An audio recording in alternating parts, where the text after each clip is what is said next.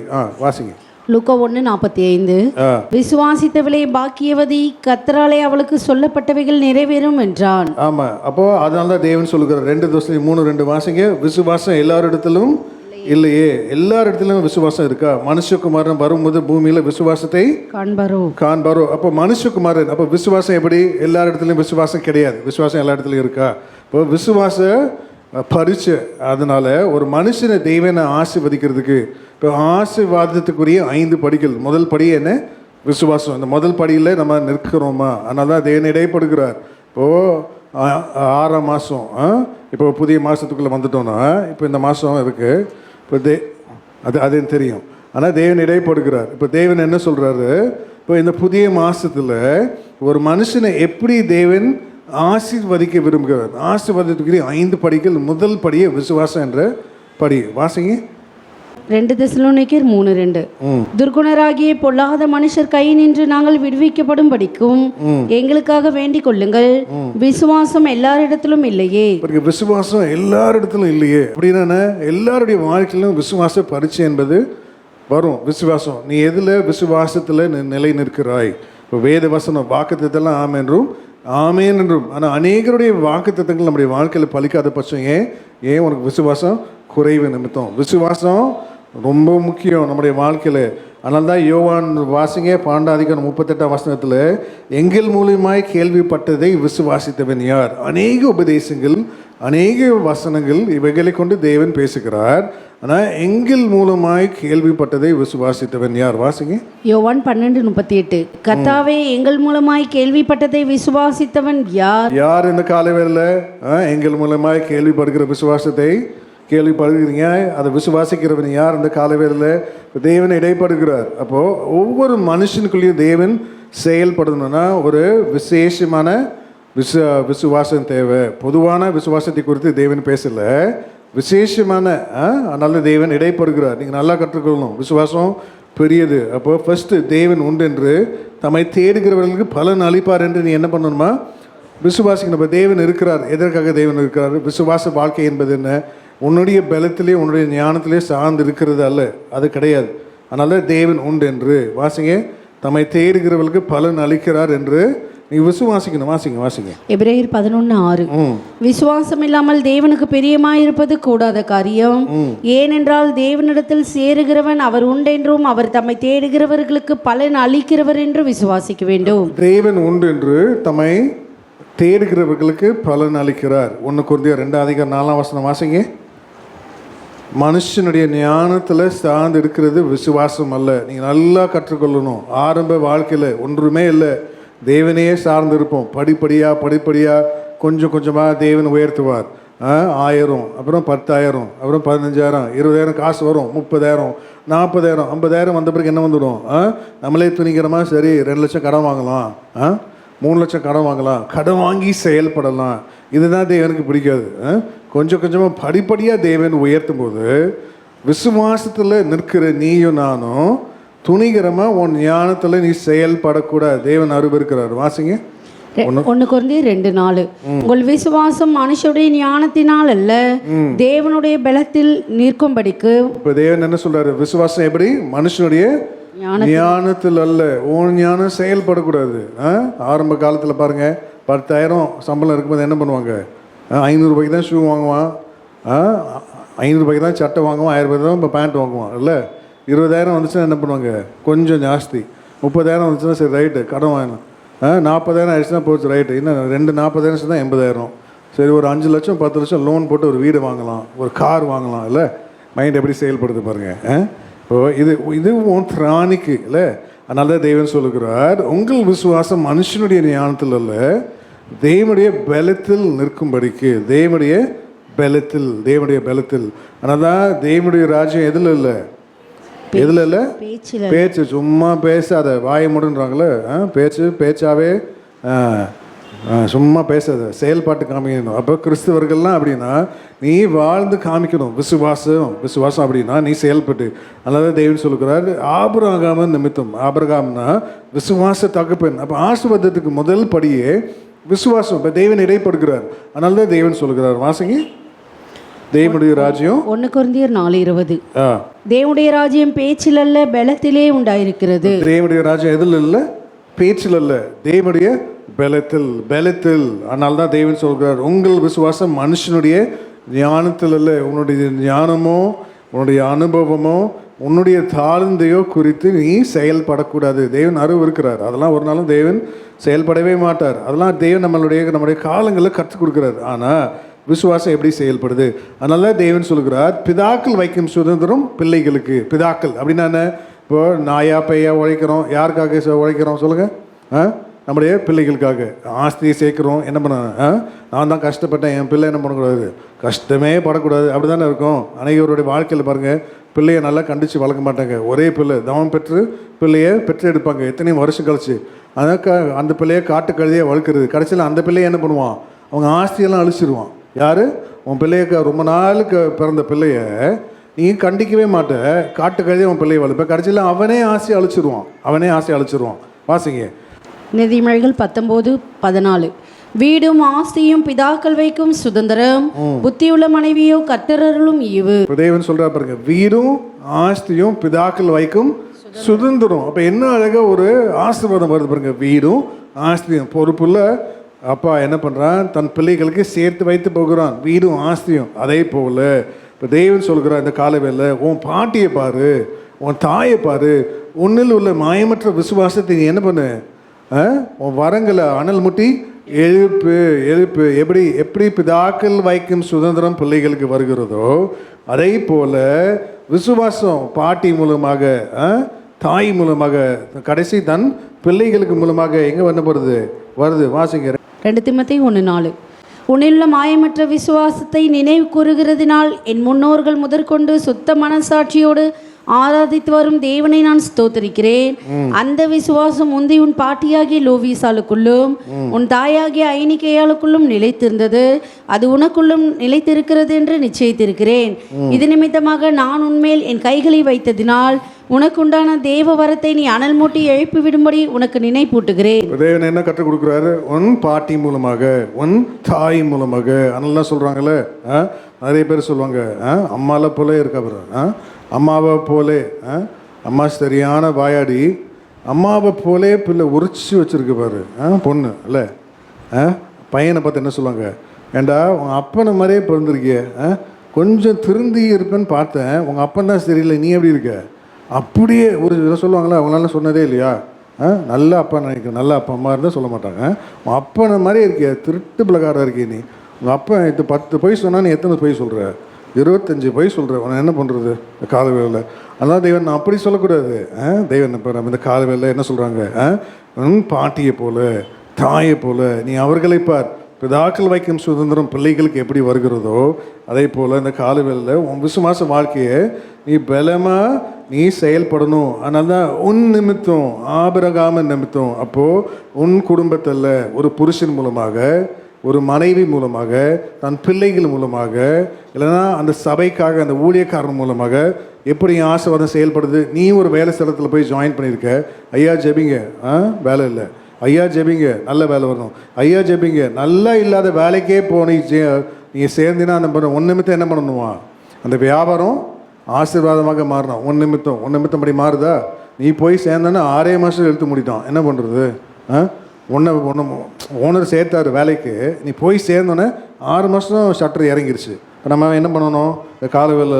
அதனால தான் தேவன் சொல்லுகிறார் உன் நிமித்தம் ஒரு மனுஷன் மூலமாக. மோசையை பார்த்து ஆண்டு சொல்லுகிறார். மோசை என்ன சொல்கிறாரு? உங்களுக்கு முன்பாக 2 மலைகள். ஃபர்ஸ்ட் என்ன மலை? கெர்சோம். அடுத்தது ஏபால். 2 மலைகள். நீ எதில் ஏற பிரயாசப்படுகிற அதில் நீ ஏறு. ஆசீர்வாதம் பெற நீ பிரயாசப்படுகிறாயா, நீ அதில் ஏறு. இல்லைனா சாபம்னு இருக்குது, அதில் ஏற பிரயாசப்படுகிற நீ அதில் ஏறு. 2 உன் பிரயாசம் அந்த காலவேளையில். அப்போது கற்றுக்கொள்ளணும். ஃபஸ்ட்டு ஆசீர்வாதத்துக்குரிய முதல் படி என்ன? விசுவாசம் இல்லாமல் தேவனுக்கு பிரியமாக இருப்பது கூடாத காரியம். அநேக வேலையில் நல்லா கற்றுக்கொள்ளுங்க. காசே இல்லை, உண்மையாக இருக்கும், விசுவாசத்தில் உண்மையாக இருக்கும். தேவன் இல்லாமல் சோதித்தா தேவன் கொடுத்து சோதிப்பார். அல்லேலூயா. நீ எதை சார்ந்திருக்கிற தேவன் பார்ப்பாரு. அப்படியும் ஒரு காலங்கள் வரும். இல்லாமல் போன ஒரு காலங்களுக்கு தேவன் கொடுப்பார். கொடுத்து அப்படின்னா என்ன, தேவன் கொடுக்குறாரு. இப்போ எனக்கு தேவன் கொடுக்குறாருன்னு வச்சுப்போமே. ஃபார் எக்ஸாம்பிள், நான் என்ன பண்ணலாம், ஊழியத்துக்கு ஒரு பிரதிஷ்டை பண்ணியிருக்கேன். ஒயிட் அண்ட் ஒயிட் தான் போடணும் ஊழியத்துக்கு. நாளைக்கு சில்க் சட்டை போட்டுட்டு பிளாக் கலர் கோட்டு போட்டுட்டு நான் என்ன ஆகும் சொல்லுங்கள்? தேவன் கொடுக்குறாருல, கொடுப்பார் சில வேலையில். நாங்கள் தான் ஃபஸ்ட்டே எடுத்துக்காட்டு. அப்புறம் தான் உங்களுக்கு. இப்போ நான் என்ன பண்ணுறேன், கலராக ட்ரெஸ் பண்ண, ஜாக்கெட்டும் அதுவும் போன ஸ்டைல் என்ன. இப்போ இந்த என்ன மார்க்கம், விசுவாச மார்க்கம். எளிய வாழ்க்கை வாழ நீ பிரயாசப்படணும். தேவன் கொடுப்பார், நிறைவாக கொடுப்பார். ஆனால் எளிமையான வாழ்க்கை வாழ நீ பிரயாசப்படணும். இயேசு பிறந்தார். எங்கே பிறந்தார்? இயேசு ஏறுவது மாளிகைலையா இல்லை எங்கே பிறந்தார் சொல்லுங்கள்? பிலாத்து மாளிகைலையா இல்லை எங்கே பிறந்தார்? மாட்டுக்கோட்டையில். எளிமையான வாழ்க்கை இல்லை. அப்போ எளிமையான வாழ்க்கையை வாழ நீ பிரயாசப்படும்போது தேவன் நிறைவாக கொடுப்பார். அல்லையா? நிறைவாக தேவன் கொடுப்பார். 10 காசு இருக்குது, 10 வெள்ளை துணி வாங்கிக்கோ. கலர் துணி வாங்க ஆசைப்படாத இல்லை.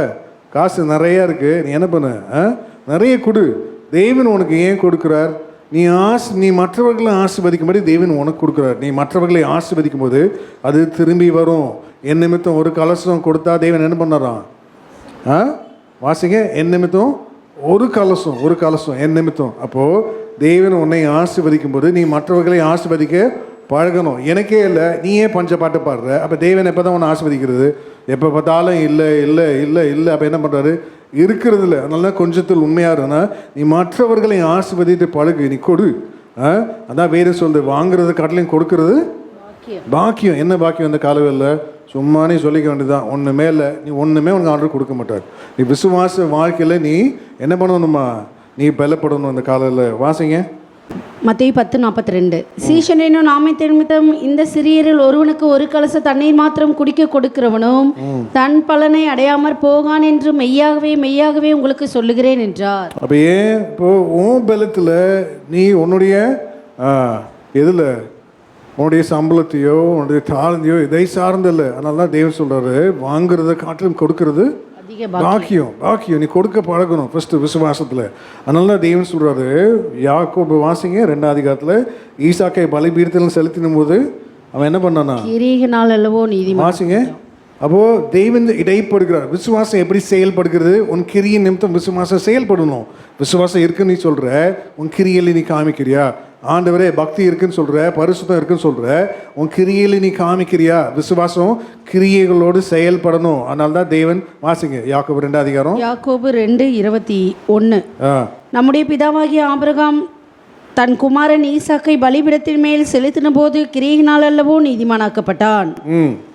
அப்போ ஆபிரகாம் தேவனை விசுவாசித்தான், அது அவனுக்கு நீதியாக எண்ணப்பட்டது. எப்படி விசுவாசித்தான்? ஏன் விசுவாசித்தான்? ஒரே பிள்ளை ஏகசுதன் நைசுகுமாரன் உனக்கு பிரியமானவன். அப்போ பலிபீடத்தில் செலுத்தின போது தேவன் என்ன பண்ணுறான்? அவன் விசுவாசிக்கிறான். தேவன் வாக்கு கொடுத்துருக்காரு. என்ன கொடுத்துருக்காரு? உன் மூலமாக உன் சந்ததி எப்படி இருக்குமா? வானத்தை அண்ணாந்து பார், நட்சத்திரங்களை எண்ணத்தக்க திரளாய். ஒரு மணலை என்ன முடியுமா? நட்சத்திரங்களை என்ன முடியுமா? அப்போ அதை விசுவாசிக்கிறான். அதனால தான் தேவன் சொல்கிறார், அவன் தேவனை விசுவாசித்தான், அது அவனுக்கு நீதியாக எண்ணப்பட்டது. இப்போ அநேக வாசிங்க ரோமர் 4:21. தேவன் வாக்குத்தத்தம் பண்ணினதை நிறைவேற்ற வல்லவராய் இருக்கிறார் என்று முழு நிச்சயமாய் நம்பி. ஏன் முழு நிச்சயமாய் நம்பி? ஈசாக்கை பலிபீடத்தில் செலுத்தின போது. அப்போ ஒரு பலி இல்லை, பலிபீடத்திலும் செலுத்தின போது விசுவாச பரிசல நீ பலி செலுத்தணும். நீ பலி செலுத்தாத பட்சத்தில் ஒரு நாள். அதனால தான் தேவன் சொல்கிறாரு, என்னோடு பலியினாலே உடன்படிக்கை பண்ணின பரிசுத்தவான்களை என்னிடமாய் கூட்டி சேருங்கள். என்னோடு பலியினாலே நீ நாள் வாசிங்க.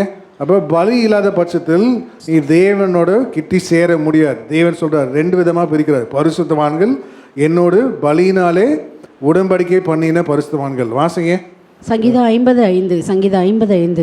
பலியினாலே என்னோட கூட உடன்படிக்கை பண்ணின என்னுடைய பரிசுத்தவான்களை என்னிடத்தில் கூட்டுங்கள் என்பார். அப்ப தேவன் பரிசுத்தவான்களை அல்ல. எல்லாம் எனக்கு கவனிங்க. தேவன் எதற்காக வருகிறார்? யாரை கூட்டி சேர்க்க? பலியினாலே என்னோடு உடன்படிக்கை பண்ணின பரிசுத்தவான்கள். அதனால 1 கொரிந்தியர் 1ஆம் அதிகாரத்தில் வாசிங்க 2ஆம் வசனத்தில். 1 கொரிந்தியர் 1:2. அது தேவன் இடைப்படுகிறார் பாருங்க. பரிசுத்தமாக்கப்பட்டவர்கள் ஒரு கூட்டம், பரிசுத்தமாக்கப்படுகிறதுக்கு அழைக்கப்பட்டவர்கள் என்று கூட்டம். சபையில் 2 கூட்டம் நல்லா கற்றுக்கொள்ளும். தேவன் யாருக்காக வருகிறார்? வாசிங்க. 1 கொரிந்தியர் 1:2. கொரிந்துவிலே கிறிஸ்து இயேசுக்குள் பரிசுத்தமாக்கப்பட்டவர்களாயும். பரிசுத்தமாக்கப்பட்டவர்கள். அப்ப சபையில பரிசுத்தமாக்கப்பட்டவர்கள் அப்படி ஒரு கூட்டம் உண்டு. 2வது பரிசுத்தவான்கள் ஆகும்படி அழைக்கப்பட்டவர்களுமாய் இருக்கிற தேவனுடைய சபைக்கும். பாருங்க, பரிசுத்தவான்கள் ஆகும்படி அழைக்கப்பட்ட தேவனுடைய சபைக்கும். தேவனுடைய சபைக்கும் எங்களுக்கும் தங்களுக்கும் ஆண்டவராயிருக்கிற நம்முடைய கர்த்தராகிய இயேசு கிறிஸ்துவின் நாமத்தில் எங்கும் தொழுது கொள்ளுகிற அனைவருக்கும் எழுதுகிறதாவது. பரிசுத்தமாக்கப்பட்டவர்கள் ஒரு கூட்டம். 2வது நீ பரிசுத்தமா ஆகும்படி சபைக்கு உனக்கு அழைப்பு இருக்கு. அதனால அழைக்கப்பட்டவர்கள் அநேகர், தெரிந்து கொள்ளப்பட்டவர்களோ சிலர். அதனால தான் தேவன் இடைப்படுகிறார். நீ 2 கூட்டம். பரிசுத்தவான்களை அழைக்க தேவன் வரல. யார் அழைக்க தேவன் வந்திருக்கிறார்? பலியினாலே என்னோடு உடன்படிக்கை பண்ணின பரிசுத்தவான்கள், அவர்களையும் அழைக்க 2 கூட்டம். நல்லா நீ கற்றுக்கொள்ளணும் ஃபர்ஸ்ட். அப்போது தேவன் இடைப்படுகிறார். இப்போ ஈசாக்கை பலிபீடத்தில் செலுத்தும் போது தேவன் சொன்னார், உன் நிமித்தம் உன்னை ஆசீர்வதிப்பேன் இல்லை சொல்கிறார்ல. ஆனால் அவன் விசுவாசிக்கிறான். ஆண்டவரே எதையும் பாருங்கள், பயப்படலை. அதனால தான் ஆண்டு சொல்கிறாரு, ஆத்மா ஈடேற நீ என்ன பண்ணணுமா? விசுவாசிக்கணும். வாசிங்க எபிரேயர் 10 அதிகாரம். உன் ஆத்மா ஈடேற பின்வாங்கி போவோமானால் தேவன் என் மேல் பிரியமாக இருக்க மாட்டார். ஆத்மா ஈடேற ரட்சிக்கப்பட தேவன் இந்த காலையில் இடைப்படுகிறார். வாசிங்க வேகமா. எபிரேயர் 10:38. விசுவாசத்தினாலே நீதிமான் பிழைப்பான், பின்வாங்கி போவானால் அவன் மேலே என் ஆத்துமா பிரியமாயிராது என்கிறார். விசுவாசத்தினாலே நீதிமான் பிழைக்கிறான். அப்ப நீதிமான் அப்படின்னா விசுவாசம் உனக்கு இருக்கா? இந்த காலை வேளையில் என்ன விசுவாசம் இருக்கு? தேவனையே நம்பி நீ தேவனையே சார்ந்து வாழ்கிறது தான் விசுவாசம். வேதத்துடைய பிரமாணங்கள் என்ன எவைகளை கற்றுக் கொடுக்குறதோ அவைகளை நீ அப்படியே செய்யணும். கண்மூடி ஆண்டவரே நான் கடன் வாங்க மாட்டேன்னா நான் கடனே வாங்க மாட்டேன். தேவனுக்கு பிரியமானவைகள் நான் செய்வேன்னா அப்படி தான் செய்யணும். எல்லாத்துலேயும் ஒரு பிரதிஷ்டை உண்டு. உன் தலைமுடியில், உன் உடையில், உன் பார்வையில், உன் பேச்சில், உன் சிந்தனையில் எல்லாத்துலேயும் ஒரு பிரதிஷ்டை உண்டு. நீ என்ன பிரதிஷ்டை பண்ணி அந்த பிரதிஷ்டையில் உண்மையாக இருக்கணும். அந்த காலவேளையில் நகையை கழட்ட மாட்டேன் நான். அதனால நாங்கள் என்ன சொல்லுவோம், நகையை கழட்டாதுன்னுவோம். ஏன்? நகையை ஆண்டவரை கழட்டிட்டு போட மாட்டேன்னா நீ நகையை போடவே கூடாது. அது நீ கழட்டாமலே இரு. ஆண்டவர் நகை நான் போட மாட்டேன் அப்படின்னு பிரதிஷ்டை பண்ணினா இப்போ நீ நகையை போடக்கூடாது. கழட்டுறதும் போடுறதும் இப்படி இருக்கக்கூடாது ஒன்று. அதனால தான் நீ எதில் போவோம் பிரதிஷ்டை, என்ன பிரதிஷ்டையில் இப்போ. அதனால தான் தெய்வம் சொல்கிற விசுவாசத்தினால நீதிமான் பிழைப்பான், பின்வாங்கி போவோமானால் அவன் மேல் என் ஆத்மா பிரியமாய் இராது என்கிறார். 39. நாமோ கெட்டு போக பின்வாங்குறவர்களாய் இராமல் ஆத்தும ஈடேற விசுவாசிக்கிறவர்களாய் இருக்கிறோம். ஆத்தும ஈடேற விசுவாசிக்கிறவர்களாய் இருக்கிறோம். ஆத்தும ஈடேற. அப்போ ஆத்தும ஈடேற இந்த காலை வேளையில் முதல் படி, ஆசீர்வாதத்துக்கு முதல் படி என்ன? உன் விசுவாசம். ஆனால் தான் அநேக பேர் சொல்லுவாங்க விசுவாசத்தினால நீதிமான்கள் ஆக்கப்பட்டீர்கள். வாசிங்க ரோமர் 5:1 வாசிங்க. விசுவாசத்தினால எதனால நீதிமான்கள் ஆக்கப்பட்டீர்கள்? அதனால தான் ஆபிரகாம் தேவனை விசுவாசித்தான், அது அவனுக்கு நீதியாக எண்ணப்பட்டது. இந்த காலவேளை நீ விசுவாசிக்கணும். அப்படியே உன் தேவைகள் சந்திக்கப்பட நீ தேவனை விசுவாசிக்கணும். இந்த காலவேளையில் உன் தரித்திரம் மாற நீ தேவனை விசுவாசிக்கணும். ஆசீர்வாதத்தை பெற நீ தேவனை நீ அப்படியே சார்ந்திருக்கணும். எந்த மனுஷனையும் நீ சார்ந்திருக்கக்கூடாது. தேவன் நேற்றும் என்றும் மாறாதவர், வாக்குத்தத்தம் பண்ணவர், உண்மையுள்ளவர். அப்படியே என்ன பண்ணுவாராம்? செய்வார். அநேக வேளையில் நம்ம உண்மை இல்லாத பட்சத்தில் தேவன் உண்மை உள்ளவராக இருக்கிறாரு. தேவன் இன்னும் நம்ம என்ன பண்றல, நம்மளை கைவிடலையே. தேவன் எதிர்பார்க்க பரிசுத்தம் இருக்கா? இந்த காலவேளையில் ஏராளமான திருவாசங்களை கேட்குறோம். தேவன் கேட்பார், உன் பிரதிஷ்டை என்ன? நீ எந்த பிரதிஷ்டையில் உண்மையாக இருக்க? வாசிங்க. ரோமர் 5:1. இவ்விதமாக நாம் விசுவாசத்தினாலே நீதிமான்கள் ஆக்கப்பட்டு இருக்கிறபடியால் பாருங்க, எவ்விதமாக விசுவாசத்தினாலே நீதிமான்கள் ஆக்கப்பட்டு இருக்கிறீர்கள். விசுவாசத்தினால தான் நீ நீதிமான். அதனால தான் தேவன் சொல்லுகிறார், ஆபிரகாம் என்னை விசுவாசித்தான், அது அவனுக்கு நீதியாக எண்ணப்பட்டது. வாசிங்க கலாத்தியர் 3:6. அப்படியே ஆபிரகாம் தேவனை விசுவாசித்தான், அது அவனுக்கு நீதியாக எண்ணப்பட்டது. ஆபிரகாம் யாரை விசுவாசித்தான்? ஆபிரகாம் தேவனை விசுவாசித்தான். எல்லாம் கவனிங்க. இப்போ வேதத்தை எடுக்க நேரமாச்சுன்னா பரவாயில்ல, நல்லா கவனிங்க. ஸ்க்ரீனை பாருங்கள், நல்லா கவனிக்கணும் ஃபுல்லாக. அப்போ வேதம் சொல்லுது, ஆபிரகாம் தேவனை விசுவாசித்தான், அது அவனுக்கு நீதியாக எண்ணப்பட்டது. நீதியாக ஃபர்ஸ்ட். அதெல்லாம் ஆசீர்வாதத்துக்கு முதல் படி விசுவாசம். அப்போ ஆசீர்வாதத்துக்கு 2வது படி வாசிங்க. ஆதியாகமம் 30:27. நீ நல்லா கற்றுக்கொள்ளணும். ஆசீர்வாதத்துக்கு 5 படிகள். இந்த 5 படிகளும் ஒவ்வொரு படியாக நீங்கள் ஏறி வரும்போது தேவன் தென்படுவார், உன் சிறையிருப்பை மாற்றுவார். தேவன் என்ன பண்ணுவாரா? உன் வியாதியை குணமாக்குவார், உன் ஜெபத்துக்கு தேவன் பதில் அளிப்பார், புதிய வாசல்கள் திறப்பார், உன் தரித்திரம் நீங்கும். நீ அப்படியே நீ செயல்படணும். நாங்கள் கற்றுக் கொடுக்கறத நீ அப்படியே செயல்பட்டு காமிக்கணும். ஆசீர்வாதத்துக்கு முதல் படி விசுவாசம். 2வது வாசிங்க, ஆதியாகமம் 30:27.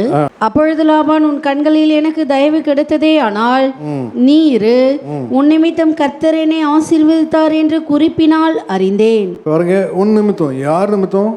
இப்போ மாமனார் சொல்றாரு. நம்ம மாமனார் சொல்லுவாரா நம்மளை பற்றி? சொல்லுங்க.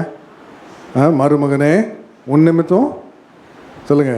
ஏண்டா பிள்ளையை கட்டி கொடுத்தேன், என் வீட்லையாவது நெத்திலி சாப்பிட்டா உன் வீட்டில் கருவாடு தான் சாப்பிட்றா அப்படின்னு சொல்கிறாங்களா? சொல்லுங்கள். அப்படி யாராவது சொல்கிறாங்களா?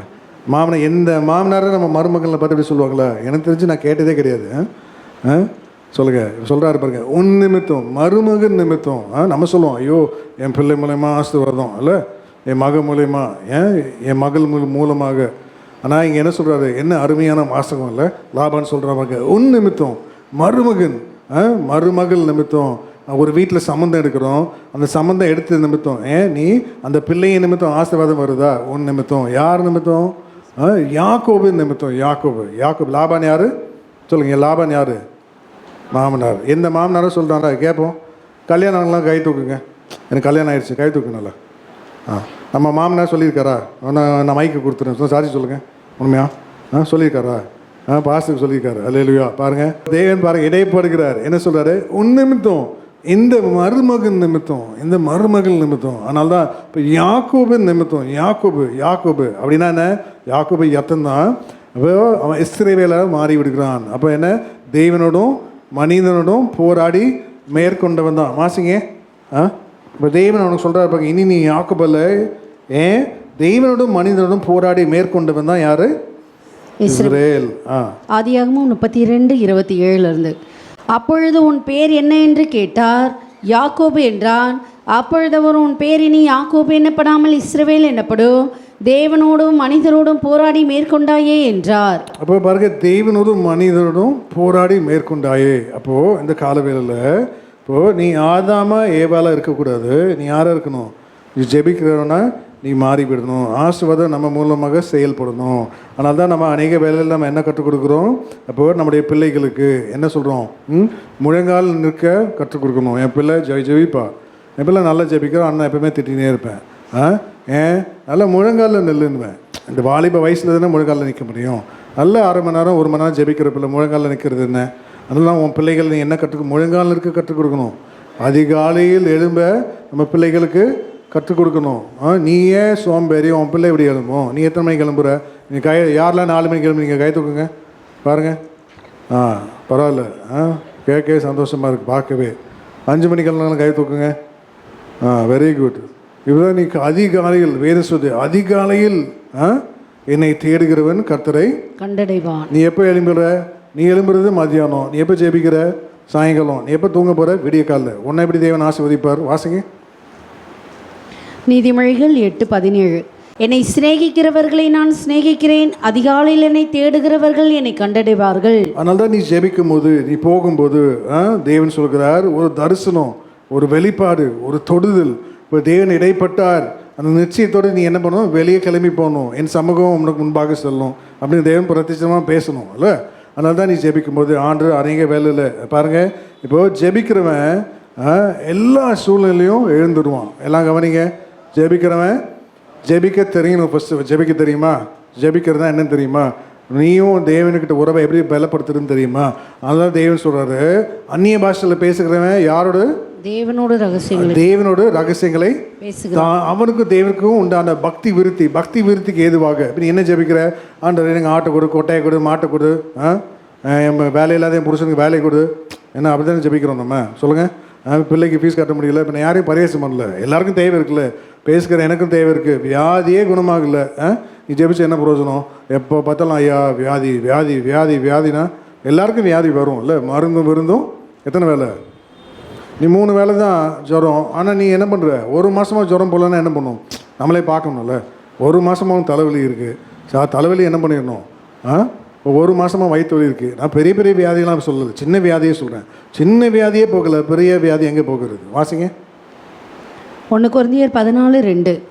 ஏனெனில் அந்நிய பாஷையில் பேசுகிறவன் ஆவியினாலே ரகசியங்களை பேசினாலும் அவன் பேசுகிறதை ஒருவனும் அறியாதிருக்கிறபடியினாலே அவன் மனுஷரிடத்தில் பேசாமல் தேவனிடத்தில் பேசுகிறான். ஆமென். அப்போது நீ ஜெபிக்க கற்றுக்கொள்கிற, அதனால ஜெபிக்கிறவன் எல்லா சூழ்நிலையும் எழுந்து விடுவான். எல்லாம் கவனிங்க, ஜெபிக்கிறவன் ஜெபிக்க தெரியணும். அந்நிய பாஷை இல்லை, அந்நிய பாஷை. அதனால தான் நாங்கள் என்ன சொல்லுவோம், நீ நல்ல அந்நிய பாஷையில் ஜெபி. கை கழுகுற போல் ஆண்டவரே குறைகள் குற்றங்கள் பலவீனம் அக்கிரமம் மீறுதல் எல்லாரையும் மன்னியான்னு சொல்லிட்டு நீ ஆண்டு கொஞ்சம் துதிக்கும் போது என்ன வரும்? அந்நிய பாஷை. ஏன் பாஸ்டர் துதி ஆராதனை வேலையில் அந்நிய பாஷை பேசுகிறாரு? ஏன் நிரம்புகிறோம்? சபையை ஏன் நிரம்ப வைக்கிறோம்? ஏன் அந்நிய பாஷை ஜெபின்னு சொல்கிறோம்? லதரல மனக்கரப சுருபி. ஏன் இப்போது நீ பாஷை பேச பேச பேச நீ தேவனை துதிக்க துதிக்க உன்னுடைய உறவு பலப்படும் பலப்படும். நல்லா தேவனையே சார்ந்திருக்க, தேவனையே சார்ந்திருக்க, யாரையும் சார்ந்து இல்லாதபடி புருஷனையே சார்ந்து இருக்கிறது நல்லது தான். புருஷனுக்கு வேலை இல்லைன்னா என்ன பண்ணுறது சொல்லுங்கள்? மனைவியே சார்ந்து இருக்கிறது நல்லது தான். மனைவி பலவீனம் ஆகிட்டாங்கன்னா என்ன பண்ணுறது? பிள்ளைகளே சார்ந்து இருக்கிறது, கல்யாணம் பண்ணால் 10 நிமிஷமே விட்டு போயிடுவான். அப்போ என்ன பண்ணுறது? யார் சார்ந்து இருக்கணும் இந்த காலவேளையில்? இப்போ தேவன் இடைப்படுகிறார். அதனால ஜெபிக்கிறவன் எல்லா சூழ்நிலையும் எழுந்து வருவான். நல்லா நீச்சல் அடிக்கிறவன் பாருங்கள், நீச்சல் அடிக்கிறவங்க கை தூக்குங்க. நான் நல்லா நீச்சல் அடிப்பேன், நீ கை தூக்காது. நல்லா நீச்சல் அடிக்கிறவங்க கை தூக்குங்க, நல்லா கை தூக்குங்க. எனக்கு நல்லா நீச்சல் தெரியும், ஒருத்தர் தான் தெரியுது நல்லா நீச்சல் அடிக்கிறது. இப்போ அவரை கொண்டு போய் குட்டையில் போட்டாலும் நீச்சல் அடிக்கணும், குளத்தில் போட்டாலும் நீச்சல் அடிக்கணும், கிணத்துல போட்டாலும் நீச்சல் அடிக்கணும். அப்புறம் நாங்கள் என்ன பண்ணுவோம்? கடல்லையும் தூக்கி போடுவோம். அவர் எங்கே என்ன பண்ணுவோம்? அங்கேயும் நீச்சல் அடித்து காமிக்கிறோம். அப்புறம் நல்லா நீச்சல் அடிக்கிறவர் எங்கே பண்ணுவார்?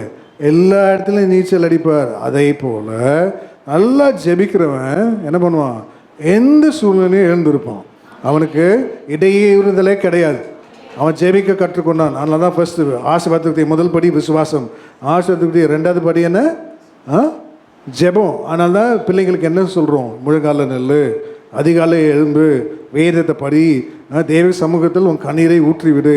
அதனால தான் வாசிங்க, அழுகையின் பள்ளத்தாக்கு உருவ நடந்து அதை நீரூற்றாக்கி கொள்ளுகிறார்கள். பலத்தின் மேல் பலன் நிறைந்து அவர் எங்கே வராங்க? தேவனுடைய சன்னதி சியோனுக்கு வருங்க. அழுகையின் பள்ளத்தாக்கு உருவ நடந்து பிள்ளைகளை என்ன பண்ணணும்? தேவனையே சார்ந்து நிற்க பழகணும். ஒரு புருஷனோ ஒரு மனைவியோ ஒரு பிள்ளையோ சபையோ யாரை சார்ந்திருக்கணும்? தேவனை சார்ந்து. நீ எதையுமே சார்ந்து இருக்கக்கூடாது. ஒரு ஜெபத்தில் உன் கண்ணீரை ஊற்றி விடு. வாசிங்க. சங்கீதம் 84:5. உம்மிலே பலன் கொள்ளுகிற மனுஷர் தங்கள் இருதயங்களில் செவ்வையான வழிகளை கொண்டிருக்கிறவர்களும் பாக்கியவான்கள். அழுகையின் பள்ளத்தாக்கை உருவ நடந்து அதை நீரூற்றாக்கி கொள்ளுகிறார்கள். மழையும் குளங்களை நிரப்பும். அவர்கள் பலத்தின் மேல் பலனடைந்து சீயோனிலே தேவ சன்னதியில் வந்து காணப்படுவார்கள். அனந்த தேவன் சொல்றாரு, யாக்கோபே உம்முடைய வாசஸ்தலங்களும் இஸ்ரவேலே உம்முடைய கூடாரங்களும் எவ்வளவு அழகானவைகள், எவ்வளவு அழகானவைகள். ஏன் உன் ஜெப வாழ்க்கையை குறித்து தேவன் சொல்கிறார். யாக்கோபே உம்முடைய வாசஸ்தலங்களும் இஸ்ரவேலே உம்முடைய கூடாரங்களும் எவ்வளவு அழகானவைகள். அதனால் அழுகையின் பள்ளத்தாக்கு உருவ நடந்து என்ன பண்ணுமா? எல்லாத்தையும் நிரப்பும். உன் கண்ணீரே அது உணவு. உன் கண்ணீர் தான் உணவு. என்ன உணவு? பக்தன் சொல்கிறால, என் கண்ணீரே எனக்கு உணவாயிற்று. நீ அந்த மாதிரி ஜெபிக்கிறியா? இந்த கால வேளையில் ஆசீர்வாதத்துக்கு 2 படி என்ன? முதல் படி விசுவாசம், 2வது படி ஜெபம். ஜெபிக்க தெரியணும். எப்படி தேவனிடமாய் திருப்புறதுன்னு உனக்கு தெரியணும். வாசிங்க. என்னாகமம் 24:5. யாக்கோபே உன் கூடாரங்களும் இஸ்ரவேலே உன் வாசஸ்தலங்களும் எவ்வளவு அழகானவைகள். உன்னுடைய வாசஸ்தலங்கள் எவ்வளவு அழகான. 84:1 வாசிங்க. உங்களுடைய வாசஸ்தலங்கள் எவ்வளவு அழகானவைகள். எல்லா வாசஸ்தலங்கள் இருக்கு. எல்லா வாசஸ்தலங்களும் காட்டிலும் தேவன் சீயோன் வாசல்கள் தேவன் பிரியமாயிருக்கிறார். அநேக வாசஸ்தலங்கள் உண்டு. ஆனால் தேவன் பிரியமாயிருக்கிற வாசல் என்ன? சீயோன், எருசலேம். இப்போ ஊழியக்காரங்க நாங்கள் சீயோன், சபை நீங்கள் எல்லாம் எருசலேம். வாசிங்க. 84:1 படிங்க. சேனைகளின் கர்த்தாவே உமது வாசஸ்தலங்கள் எவ்வளவு இன்பமானவைகள். 87:2. கர்த்தர் யாக்கோபின் வாசஸ்தலங்கள் எல்லாவற்றை பார்க்கிலும் சீயோனின் வாசல்களில் பிரியமாயிருக்கிறார். ஏன் யாக்கோபு அப்படின்னா என்ன? இப்போ யாக்கோபு ஜெபத்தில் போராடி மனிதனோடும் தேவனோடும் போராடி மேற்கொண்டு இஸ்ரவேல் என்று பெயரிட்டான். நல்லது தேவன் சொல்லுகிறார், யாக்கோபுடைய வாசஸ்தலங்கள் எல்லாவற்றை பார்க்கிலும் இஸ்ரவேலுடைய சீயோனுடைய வாசல்களில் தேவன் பிரியமாயிருக்கிறார். ரோமர் 15:32 வாசிக்க பவுல் சொல்கிறாரு. இப்போ பவுல் போராடி ஜெபிக்கிற பழக்கம். ஆனால் பவுலை போல் போராடி ஜெபிச்சது ஒரே ஆள் தான். யார் தெரியுமா உங்களுக்கு? தெரிஞ்சவங்க சொல்லுங்கள். வாசிங்க. ரோமர் ரோமர் 15:32.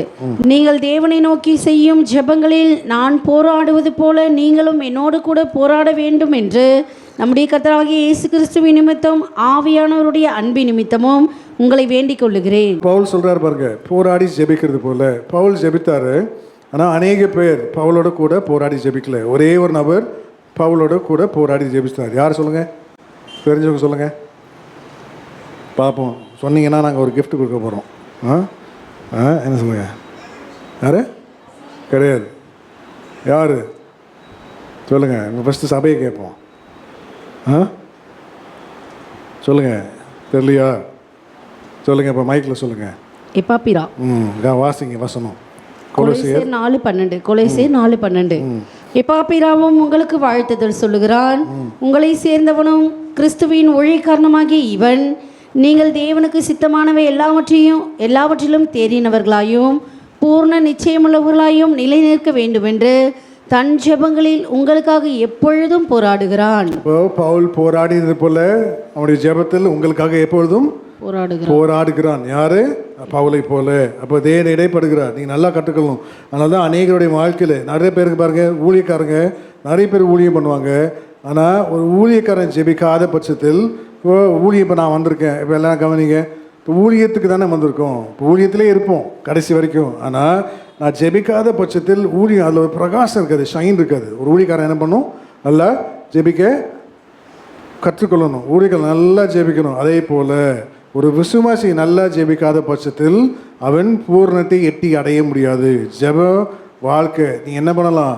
சாப்பிட்றியோ இல்லையோ, நீ ஜெபிக்க ஒரு நாளும் தவறக்கூடாது. ஜெபம் அவ்வளோ. அதனால தான் அநேகருடைய வாழ்க்கையில் நாங்கள் என்ன கேட்போம்? ஒரு நாளுக்கு எத்தனை மணி நேரம்? 2 மணி நேரம் 40 நிமிஷம் 24 மணி நேரத்தில் டைத்து கொடுக்குறோமா? சொல்லுங்கள். ஒரு நாளைக்கு 3 மணி நேரம் ஜெபிக்கிறேங்க, கையெழுத்துக்குங்க. ஒரு நாளைக்கு நான் 3 மணி நேரம் ஜெபிக்கிறேன். குறைந்த 3 மணி நேரமாவது ஜெபி, அதான் டைத்து. 2 மணி நேரம் 40 நிமிஷம். ஒரு நாளைக்கு நான் 10 அதிகாரம் படிக்கிறேன், 15 படிக்கிறேன். இதெல்லாம் அதெல்லாம் தேவன் பிரியமாக இருக்கிறார். இவர்கள்லாம் சியோனுடைய வாசல்கள். தேவன் என்ன பண்ணுறாராம்? தேவன் பிரியமாக இருக்கிறார். அதனால தான் நம்ம என்ன பண்ணுறோம்? ஒரு ஊழியக்காரன் ஜெபிக்க தவறும்போது பிரகாசம் இருக்காது அந்த ஊழியக்காரனுடைய வாழ்க்கையில். அதே போல் விசுவாசி ஜெபிக்க தவறும்போது அவன் பூர்ணத்தை எட்டி அடையே முடியாது. நீங்கள் நல்லா இருக்கிற ஜெபம் ரொம்ப முக்கியம். அதே போல் ஜெபிக்கிறோம். ஏன் ஜெபிக்கணும்? அநேகருடைய நம்முடைய வாழ்க்கையில் சத்ரு ஏராளமாக இருக்கும்போது சத்ரு எப்படி மேற்கொள்ள முடியும்? சத்ரு ஏராளம் தானே. அப்போ தேவன் நீதியை சரி கட்டு நாளுன்னு இருக்கு அல்ல. அசிரிய ராஜா அனுப்புகிறான். யாரை பரியாசம் பண்ண? யாரை அனுப்புகிறான்? செனகெரிப்பை அனுப்புகிறான். அவன் என்ன பண்ணுறான்? தேவனை தூஷிக்கிறான், பரியாசம் பண்ணுறான். ஆனால் இப்போ நல்லா நீங்கள் கற்றுக்கணும். நமக்கு ஒரு பிரச்சனை அப்படின்னு வருதுன்னா, உனக்கு மேலாக ஒரு பிரச்சனையோ ஒரு எதிர்ப்போ நிற்கும்போது தேவன் செயல்படுவார். உனக்கு கீழே இருக்க பிரச்சனையை நீயே பார்த்துப்பல.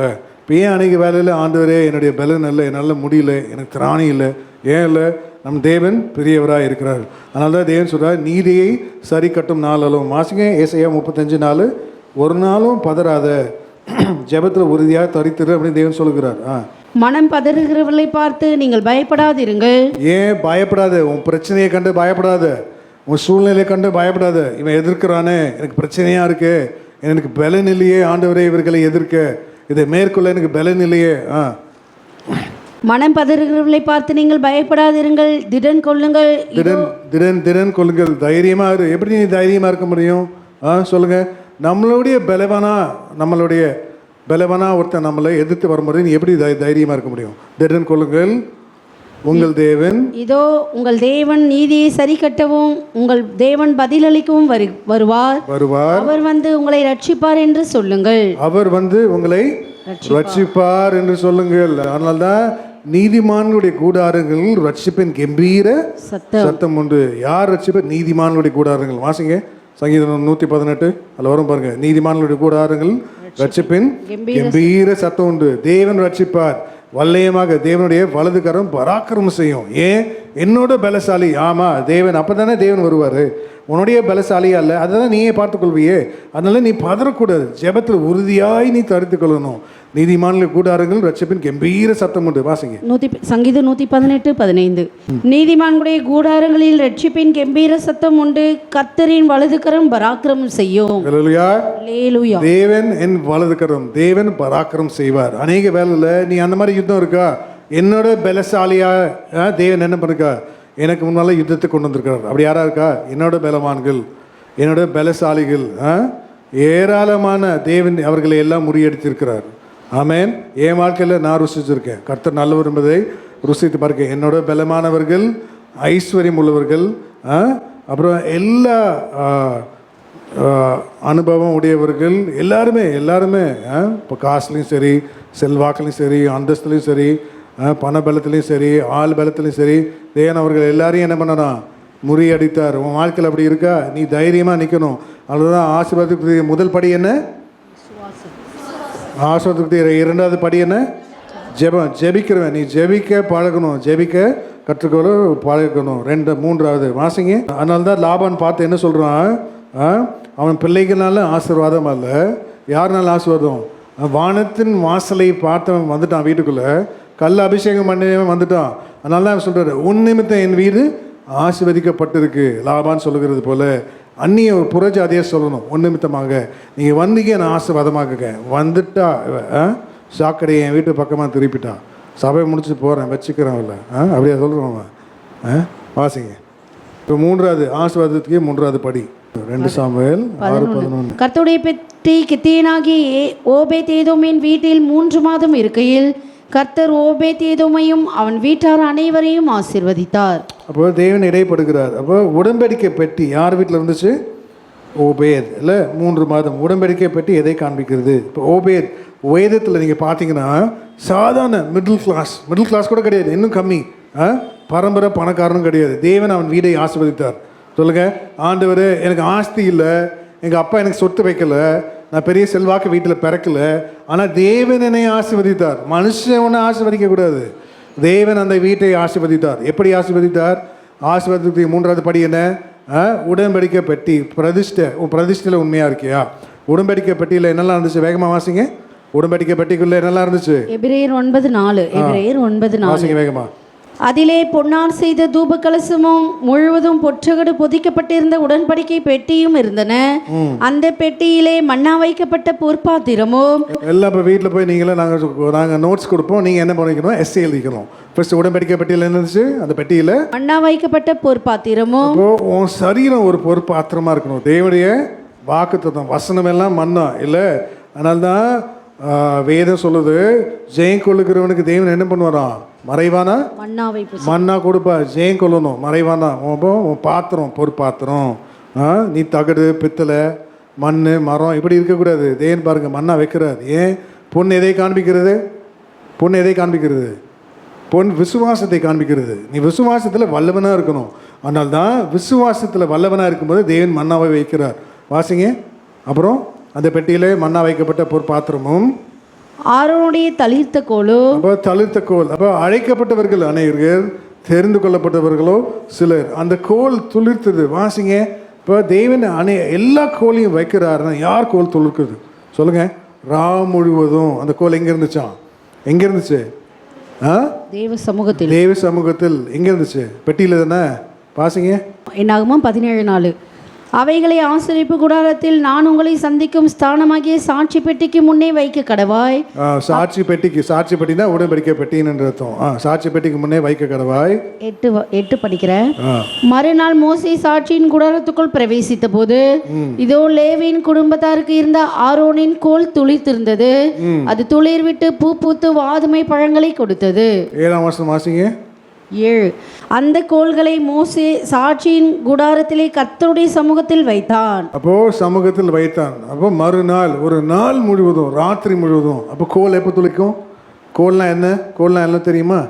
கோல்னா தேவனுடைய வாக்குத்தத்தம். ரா முழுவதும்னா சோதனை நிறைந்த வேளையில் உன்னுடைய கோல் துளிக்கணும். அல்லேலூயா. ரா முழுவதும் நீ தேவனுடைய சமூகத்தில் காத்திருக்கும் போது பூ பூத்து காய்த்து துளிர் விட்டது, கனிகளை கொடுத்தது. நீ கனி கொடுக்கிறியா? ரா முழுவதும். எல்லாருடைய மனுஷனுடைய வாழ்க்கையிலையும் பிரச்சனை, நிந்தைகள், சோர்வுகள், அதைரியங்கள் எல்லாமே வரும். அதான் முழுவதும். அதனால தான் உடன்படிக்கை பெட்டியில் அவனுடைய கோல்.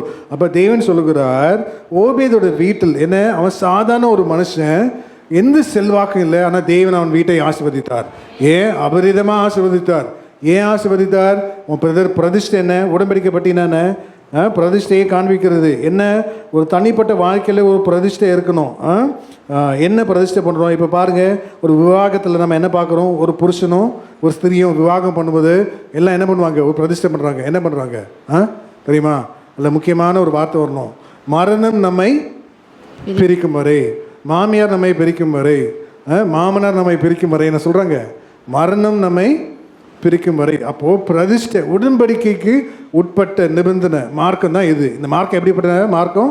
உடன்படிக்கைக்கு உட்பட்டு மார்க்கம். அதனால தான் நீ உன் பிரதிஷ்டையில் உண்மையாக இருக்கணும். முடியல, நான் சொன்னல, உன் உடையில், உன் பேச்சில், உன் பார்வையில், உன் பிரதிஷ்டை எப்படி? இந்த கால வேலையில், அநேக வேலையில் தேவன் பார்ப்பார். தேவன் உன் ஆகாரத்தில், எல்லா வேலையிலையும். இப்போது என் சபையில் இப்போது பந்தி எடுத்தோம் இங்கே இல்லை. இப்போ எங்கள் சபையில் மீசை வச்சு தாடி எடுத்தால் பந்தி கொடுக்க மாட்டாங்க. மீசை வச்சுருக்கும் பந்தி கிடையாது, தாடி வச்சுருக்கும் பந்தி கிடையாது. இப்போ நாங்கள் என்ன பண்ண முடியும்? அதுதான் சபை ரூல்ஸ். என்ன பண்ணுறது? சபை ரூல்ஸ். எங்கள் சபை சுவிட்சர்லாண்டில் ஒரு சபை இருக்குது, வெள்ளைக்காரன் தேசத்துலேயே ஒரு சபை இருக்குது. அங்கே ஜீன்ஸ் போட்டு வந்தாங்கன்னா பாஸ்ட் உள்ளே விட மாட்டார். ஜீன்ஸ் போட்டு வந்தவங்களே பாஸ்ட் உள்ளே விட மாட்டார். வெளியே போ, வேதம் சொல்லுதில்ல, தகுதியான வஸ்திரம். இது தகுதியான வஸ்திரம் அல்ல. ஜீன்ஸ் போட்டு வந்த ஆம்பளைங்களே உள்ளே வரக்கூடாது, பெண்கள் வரக்கூடாது, வெளியே போகணும்னு அனுப்பிச்சி விட்ருவார். எங்கள் சுவிட்சர்லாண்ட்லேயே வர்றது 40 பேர் தான். அதில் இப்படி கண்டிப்பாக இருந்தால் எத்தனை பேர் இருப்பார்? அதெல்லாம் இயேசு சொல்கிறல திரும்பி பார்த்து, நீங்களும் போய்விட மனதாக இருக்கிறீங்க. இருக்கிறது கொஞ்சம் பேர் ஆண்டவர். இந்த மாதிரிலாம் பேசினா இன்னும் காணிக்கையே குறைச்சிருவ பழக்க. வாசிங்க, எனக்கு வரதே சொற்ப காணிக்க. மாடு அடிக்க வேண்டியதாக இருக்குது. கரண்ட்டு பில் கட்டுவேனா? என்ன பண்ணுறது? வாடகை கட்டுவேனா? என் பிள்ளைக்கு ஃபீஸை கட்டுவேனா? நான் பிளஸியை பார்க்குறதா, மோசஸை பார்க்குறதா, எதை பார்க்குறது? அப்பப்போ கேமரா நின்று போயிடுது, டிவியை மாற்றுறதா? இப்படி பிரசங்கம் பண்ணால் யார் இருப்பா? வாசிங்க, யோவான் 6:67. யோவான் 6:67. அப்பொழுது இயேசு 12 நோக்கி, நீங்களும் போய்விட மனதாக இருக்கிறீர்களோ என்றார். சீமோன் பேதுரு அவருக்கு பிரதியுத்தரமாக, ஆண்டவரே, யாரிடத்தில் போவோம்? நித்திய ஜீவ வசனங்கள் உம்மிடத்தில் உண்டே. அப்போ பாருங்க, போய் விட மனதாக இருக்கிறீர்களா? இந்த காலவேளை பாருங்க. இப்போ அதனால தான் தேவன் சொல்கிறார், ஆசீர்வாதத்துக்கு 3வது படி என்ன? பிரதிஷ்டை. பிரதிஷ்டை. அதனால தான் தாவீது பிரதிஷ்டை பண்ணான். என்ன பண்ண? என் வாய் மீறாத படிக்க, ஆண்டவரே நான் என்ன பண்ணுறேன்? என் வாயை அடக்கி வைக்கிறேன். வாசிங்க, 39 சங்கீதத்தில் 1ஆம் வசனம் 9ஆம் வசனம் வாசிங்க. 39:1. என் நாவினால் பாவம் செய்யாதபடிக்கு நான் என் வழிகளை காத்து, துன்மார்க்கன் எனக்கு முன்பாக இருக்கும் மட்டும் என் வாயை கடிவாளத்தால் அடக்கி வைப்பேன் என்றார். வாயை மூடுறியா? இந்த காலங்களில் வாயை மூடு. வாயாடாத, ஆசீர்வாதம் வராது. புருஷனிடத்தில் வாயாடாத. வாயாடி மனைவி தான். நம்ம என்ன பண்ண போகிறோம்? புருஷர்கள் வாயே ஆடக்கூடாது, வாயாடக்கூடாது. நம்ம என்ன, அவள் தான் அப்படி, நீ அப்படி ஆகக்கூடாது இல்லை. அதனால நம்ம அநேக பாருங்கள், புருஷர்களுக்கு பேச தெரியாது. நிறைய புருஷர்கள் எப்படி பேசுவாங்க? எப்படி பேசுவாங்க சொல்லுங்க? எதில் பேசிடுவாங்க? கையில் அவங்களுக்கு பேச தெரியாது. சைக்காலஜி சொல்லுது, ஒரு நாளைக்கு ஸ்திரீகள் 40,000 வார்த்தை பேசுவாங்களாம். 40,000 வார்த்தை எங்களுக்கு கற்றுக் கொடுத்தாங்க. புருஷர்கள் ஒரு நாளைக்கு 20,000 வார்த்தை தான் பேசுவாங்களாம். இன்றைக்கி காலையில் நான் பிரசங்கம் பண்ணிட்டேன். ஏற்கனவே 20,000 வார்த்தை பேசிட்டேன். வீட்டுக்கு போகிற மனைவி கேட்குது, என்னையா சொல்லு, வாய் தந்து. அவர் வாயில் வார்த்தையே வரல. அவர் தான் பேசிட்டாரு. அவர் தான் 20,000 வார்த்தை கொட்டி தள்ளிட்டாரு சண்டே. வீட்டில் போய் என்னையா வாயில் கொழுக்கட்டையாக வச்சுருக்கேன், நான் தான் இவ்வளோ நேரம் கேட்குறேன். அதான் சைக்காலஜியாக சொல்லிடுச்சேன். 20,000 நான் 20,000 வார்த்தை பிரசங்கமே பண்ணிட்டோம். எப்படி போய் பேசுகிறது? ஏன்னா கல்யாணம் பண்ணல தான் கேட்டதுன்னு தெரியும். இது உண்மை, சைக்காலஜி சொல்லுதான். பெண்கள் 40,000 வார்த்தை பேசுவாங்க. புருஷன்மார்கள் எத்தனை? இப்போ எவ்வளோ ஜாக்கிரதையாக இருக்கணும். யார் வாயை மூடணும்? ஃபஸ்ட்டு சங்கீதக்காரன் ராஜா தாவீது அவன் சொல்கிறான், அவனே ஒரு ஆண் பிரதிஷ்டை பண்ணான் என் வாய். 9ஆம் வசனம் வாசிங்க, சங்கீதம் 39:9. நீரே இதை செய்தீர் என்று நான் என் வாயை திறவாமல் மௌனமாய் இருந்தேன். வாயில் ஒரு பிரதிஷ்டை. யோபு பிரதிஷ்டை பண்ணான். கண்களில் ஒரு பிரதிஷ்டை. வேகமாக வாசிங்க. யோபு 31:1. யோபு 31:1. என் கண்களோடு உடன்படிக்கை பண்ணின நான் ஒரு கன்னிகையின் மேல் நினைப்பாயிருப்பது எப்படி? கண்ணோடு ஒரு உடன்படிக்கை பண்ணின நான் அப்படின்னா, ஒரே பிரதிஷ்டையில் 4 விதமான பிரதிபலன். என்ன 4 விதமான பிரதிபலன்? இப்போ தேவன் ஒரு பிரதிஷ்டையில் 4 விதமான பிரதிபலன். தேவன் சொல்ற, உத்தமனும் சன்மார்க்கனும் தேவனுக்கு பயந்து பொல்லாப்புக்கு விலகின. அந்த வசனத்தை வேகமாக வாசிங்க. ஒரு பிரதிஷ்டையில் எவ்வளோ பிரதிபலன்? அப்போ தேவன் இடைப்படுகிறார். நீ ஆசீர்வாதத்துக்கே மூன்றாவது படி உன் பிரதிஷ்டையை நீ புதுப்பி இந்த காலவேளையில். வேகமாக வாசிங்க. யோபு 1:8. கர்த்தர் சாத்தானை நோக்கி, என் தாசனாகி யோபின் மேல் கவனம் வைத்தாயோ? உத்தமனும் சன்மார்க்கனும் தேவனுக்கு பயந்து பொல்லாப்புக்கு விலகுமாகிய அவனைப் போல பூமியில் ஒருவனும் இல்லை என்றார். அப்போ 4 விதமான பிரதிஷ்டை கொடுக்குது. தானியேல் பிரதிஷ்டை பண்ணா என்ன பண்ணா? போஜனத்தால் தீட்டுப்படுத்த மாட்டேன். வேகமாக வாசிங்க. தானியேல் 1:8. போஜனத்தினால் என்ன போஜனம்? உன் சாப்பாட்டில் ஒரு பிரதிஷ்டை இருக்கணும். இருக்கா? சொல்லுங்க. எத்தனை வேலை உபவாசிக்கணும்? சொல்லுங்க. எத்தனை வேலை உபவாசிக்கணும்?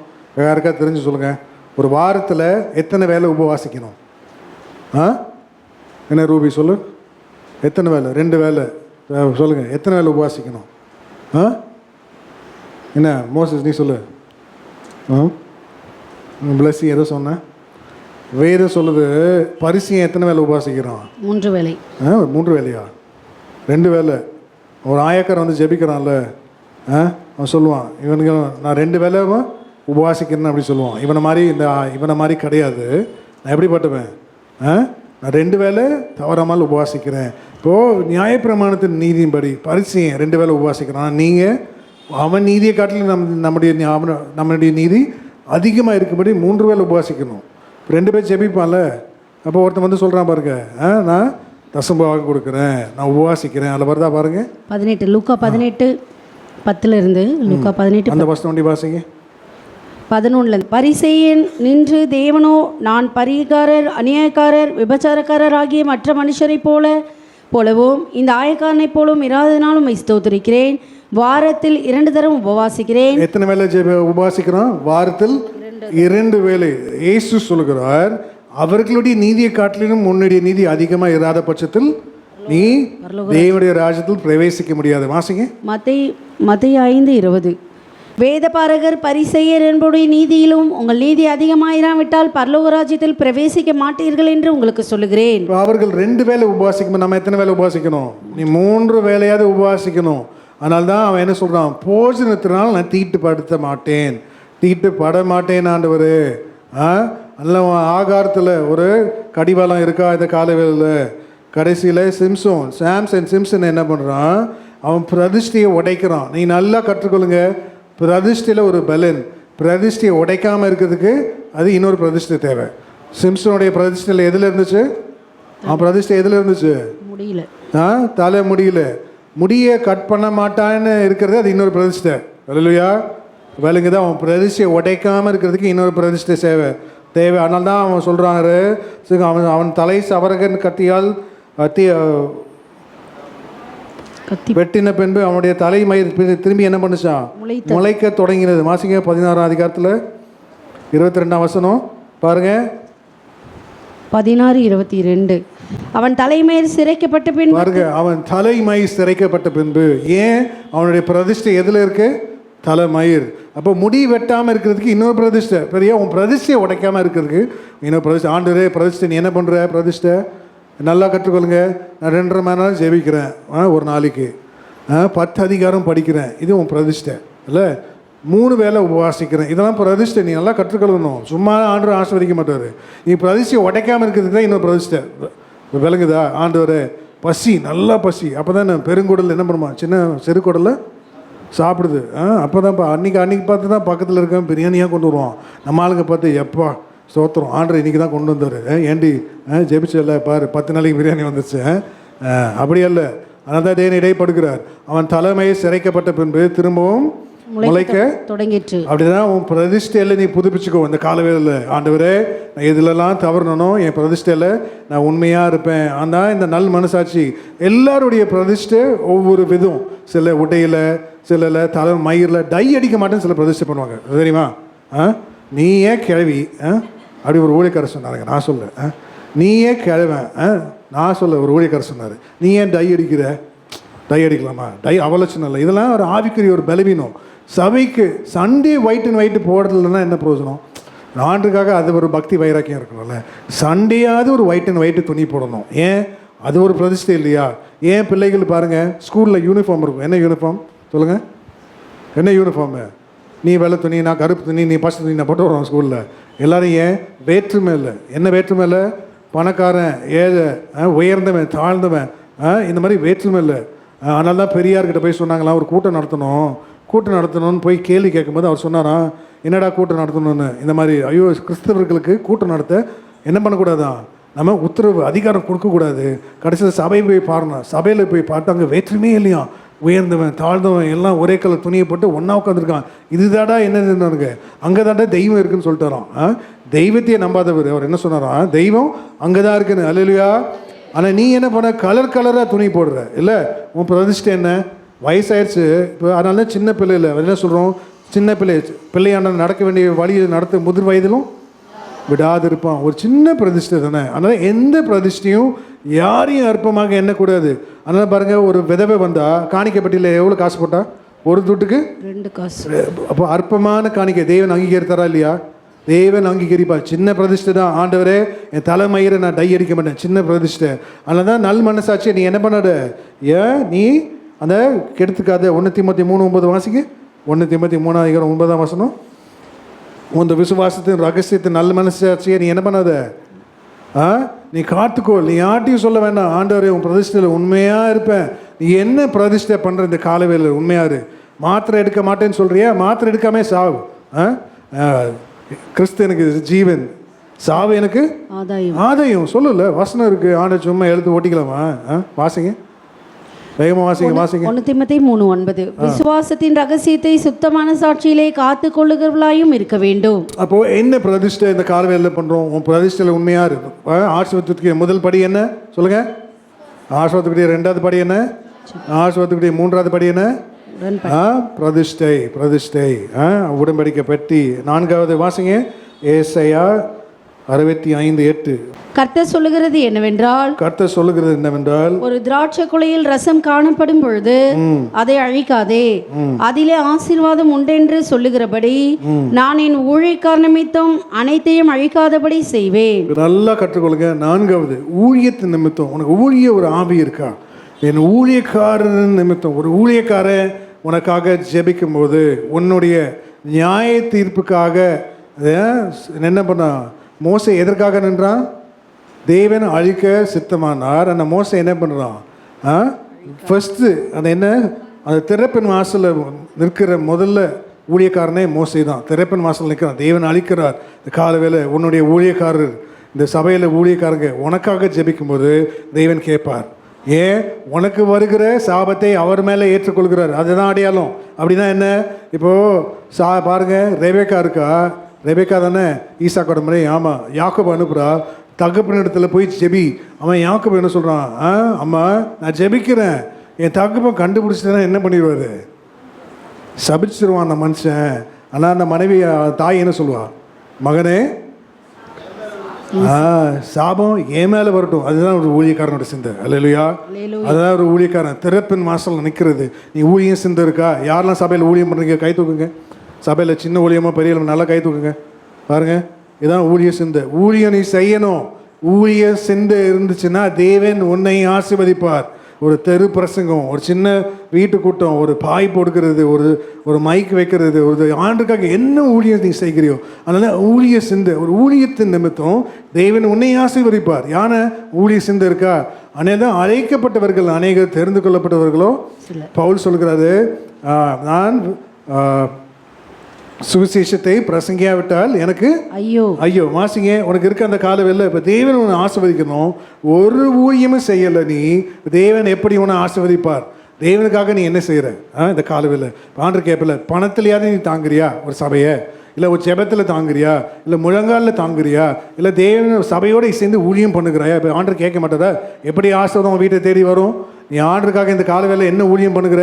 அதனால தான் ஆண்டு சொல்கிறார் பாருங்க, வாசிங்க திருப்பி. கொரிந்தியர் 9:16 சுவிசேஷத்தை நான் பிரசங்கித்து வந்து மேன்மை பாராட்ட எனக்கு இடமில்லை, அது என் மேல் விழுந்த கடமையாயிருக்கிறது. சுவிசேஷத்தை நான் பிரசங்கியாது இருந்தால் எனக்கு ஐயோ. ஆமாம், எனக்கு ஐயோ. அதனால தான் தேவன் சொல்லுகிறார் ஊழியத்தின் நிமித்தம். வாசிங்க திருப்பி ஏசாயா 65:8.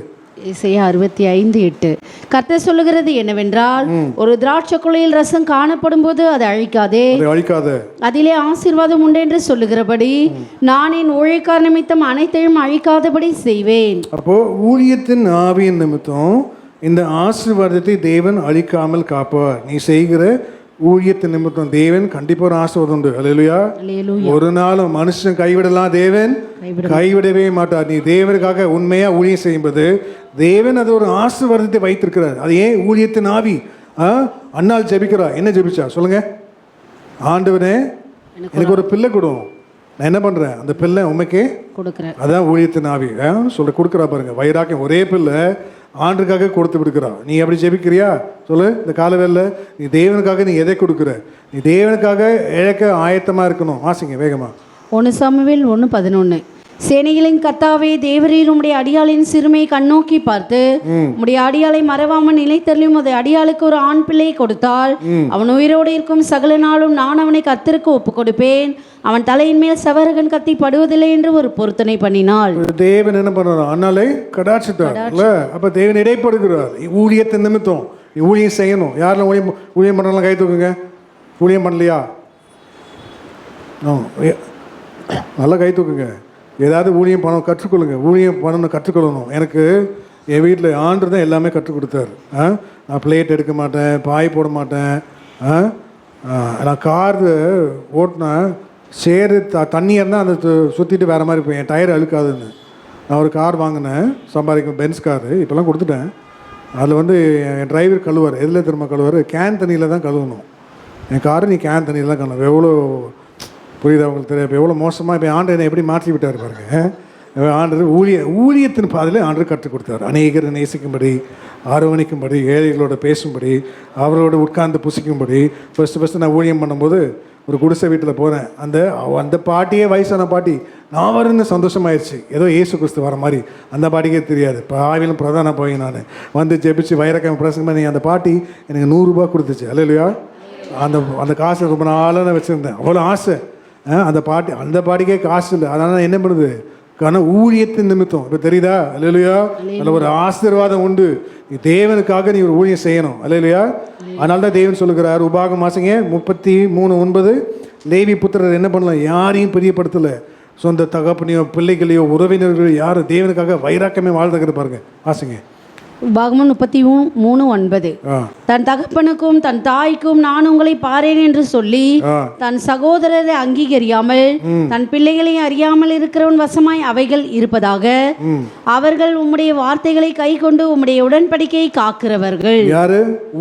ஊழியத்தின் நிமித்தம் லேவி புத்திரர் உம்முடைய வார்த்தைகளை கை கொண்டு உடன்படிக்கையை காக்கிறவர்கள். அவர்கள் தான் தேவனுக்காக வைராக்கியமா வாழ்கின்ற லேவியர்கள். கடைசி ஆசீர்வாதத்துக்குரிய 5வது படி.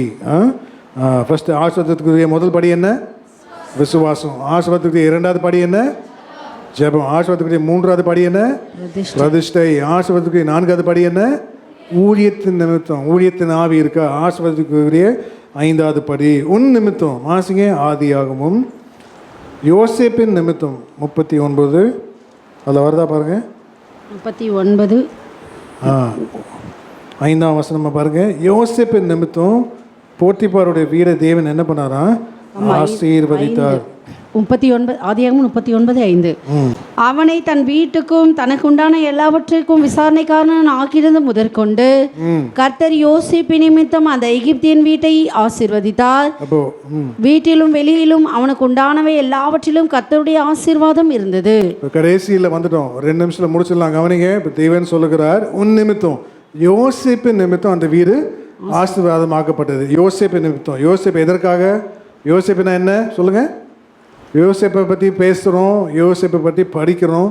யோசேப்பின் ஆசீர்வாதத்தை கொடுத்து இந்த 10 மாதங்களாக நம்ம பரிசுத்த உதவியோடு தியானித்தோம். யோசேப்புடைய ஆசீர்வாதங்கள். அதுக்கு மூல காரணம் என்ன? பரிசுத்தம். அதனால தேவன் சொல்லுகிறார், தேவனால் பிறந்த ஏவனும் தன்னை காக்கிறான், புல்லாங்கு அவனை தொடான். தேவனால் பிறந்த ஏவனோ தேவன் அவனை காக்கிறார். ஒரு நாள் அவன் பாவம் செய்ய மாட்டான்.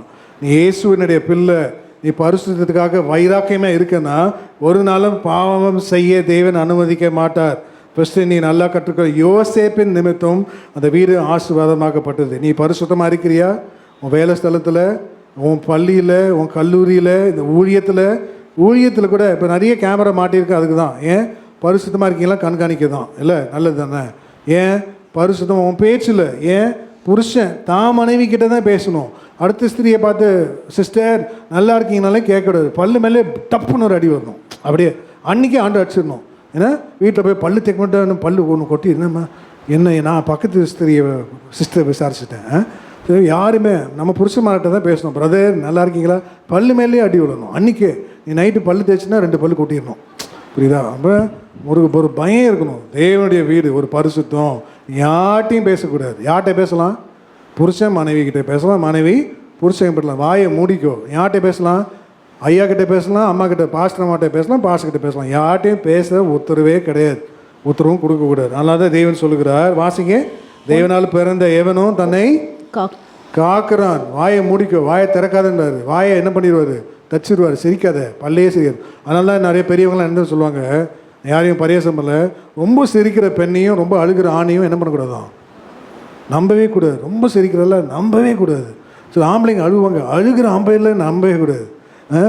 ரொம்ப சிரிக்கிற பொண்ணையும் ரொம்ப சிரிக்கிற ஆணையும் என்ன பண்ணக்கூடாது, நம்பக்கூடாது. உண்மைங்க, எல்லாம் சொல்லி கேள்விப்படுது இல்லையா? பெரியவங்க சொல்லுவாங்க, எப்போ பார்த்தாலும் சிரிக்கிறாள் அவளை என்ன பண்ணுறது? எப்போ வாசிங்க, 1 யோவான் 5:18. தேவனால் பிறந்த எவனும் பாவம் செய்யான் என்று அறிந்திருக்கிறோம். தேவனால் பிறந்தவன் தன்னை காக்கிறான், பொல்லாங்கன் அவனை தொடான். ஆமென். அப்போ பரிசுத்தம் இல்லாமல் ஒருவனும் தேவனை தரிசிக்க முடியாது. வேகமாக வாசிங்க, முடிச்சிட்டோம். பரிசுத்தம் ரொம்ப விலையேற பெற்றது. 1 நிமித்தம் பரிசுத்தம் கடைசி பகுதி என்ன?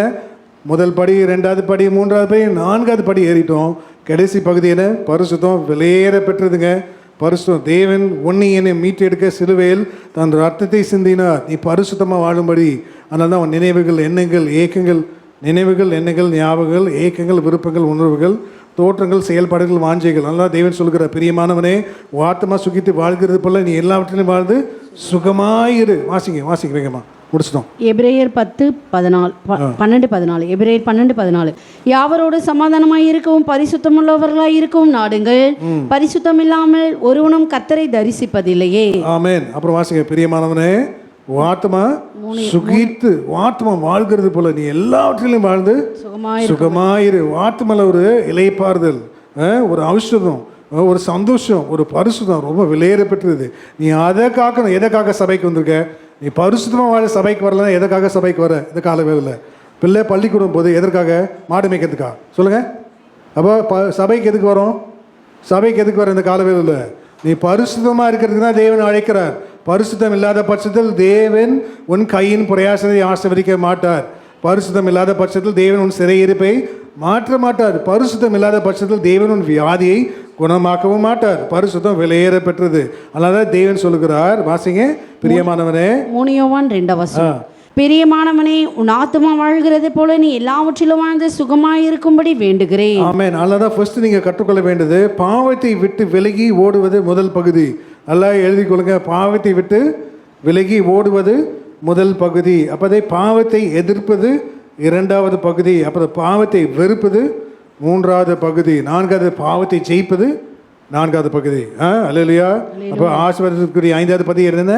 பரிசுத்தம். அதான் தேவன் சொல்கிறார், இஸ்ரவேலின் செட்டைகளின் கீழ் அடைக்கலமாய் வந்த உனக்கு அவராலே நிறைவான பலன். என்ன பலன் தெரியுமா? சொல்லுங்க. இந்த காலவேளையில் இப்போ தேவன் கேட்குறார், என்ன பலன் கேட்க தெரியுமா? என்ன பலன்? வேதம் சொல்லுது, வாசிங்க, ரோமரில் வரும் நினைக்கிறேன். பாவத்திலிருந்து விடுதலையாக்கப்பட்டு கிறிஸ்துவுக்கு அடிமைகள் ஆனதால், சொல்லுங்க, ஆராதிக்கிறோம். கிறிஸ்துவுக்கு அடிமைகள் ஆனதால் பரிசுத்தமாக்குதல் உங்களுக்கு கிடைக்கும் பலன். அது முடிவோ நித்திய ஜீவன். என்ன பலன்?